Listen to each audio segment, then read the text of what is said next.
আমাদের বাড়িতে চিংড়ি মাছটা খেতে যেহেতু সবাই ভালোবাসে, তাই কী বানাবো রোজ ভাবতে হয়।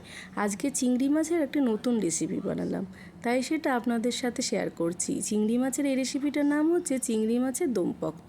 এর জন্য লাগছে চিংড়ি মাছ, যেটা বাগদা চিংড়ি মাছ আমি এখানে ব্যবহার করেছি, গলদা চিংড়িও ব্যবহার করা যেতে পারে। আর লাগছে আমন্ড, আর রসুন বাটা, পেঁয়াজ বাটা, আদা বাটা, কিশমিশ, টক দই, আর দুধ, গোলমরিচ। প্রথমে আমি চিংড়ি মাছগুলোকে ভালো করে পরিষ্কার করে জলে ধুয়ে নিয়ে গোলমরিচ আর দুধ দিয়ে ভালো করে আর অল্প নুন দিয়ে 10 মিনিট মতো ম্যারিনেট করে রেখেছি। তারপরে এই চিংড়িগুলোকে একটা অন্য পাত্রে একটা একটা করে নিয়ে নেব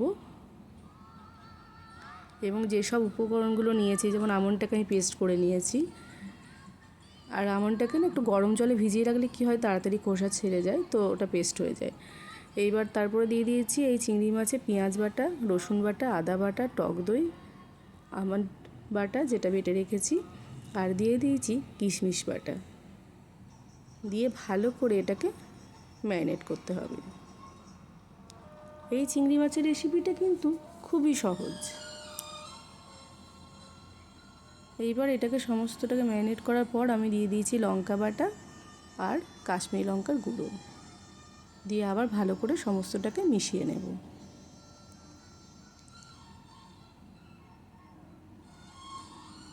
সমস্তটাকে মিশিয়ে নিয়ে আমি এটা আধ ঘন্টা মতো রেস্টে রাখবো। এবার কড়াই দিয়ে দিয়েছি সাদা তেল, তেলে দিয়ে দিয়েছি 1 চামচ মতো বাটার।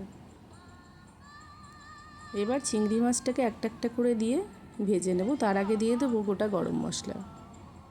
গোটা গরম মশলার সাথে ভালো করে তেল আর বাটারটাকে একটু নেড়ে নিলাম। এবার এই যে চিংড়ি মাছটা ম্যারিনেট করে রাখা ছিল, সেটাকে একটা একটা করে আমি কড়াইয়ে দিয়ে দেব।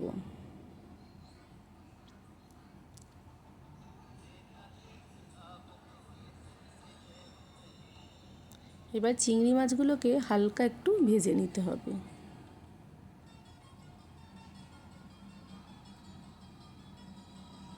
এবার চিংড়ি মাছটাকে হালকা একটু নাড়াচাড়া করার পর আর যে গ্রেভিটা ছিল সেটা সমস্তটাই এই চিংড়ি মাছের মধ্যে দিয়ে দেব।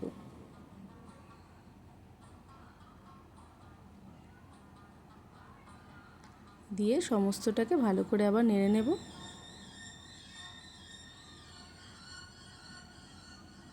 দিয়ে দিলাম স্বাদ মতো নুন আর স্বাদ মতো চিনি আর গোলমরিচের গুঁড়ো দিয়ে ভালো করে সমস্তটাকে মিশিয়ে নিয়ে দিয়ে দেবো ঢাকা।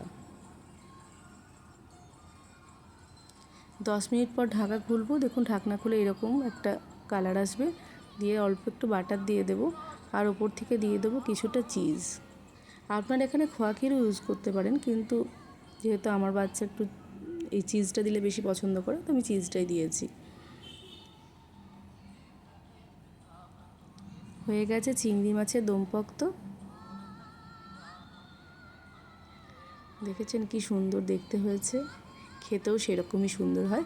আপনাদের যদি ভালো লাগে তাহলে লাইক, কমেন্ট, শেয়ার করে দেবেন।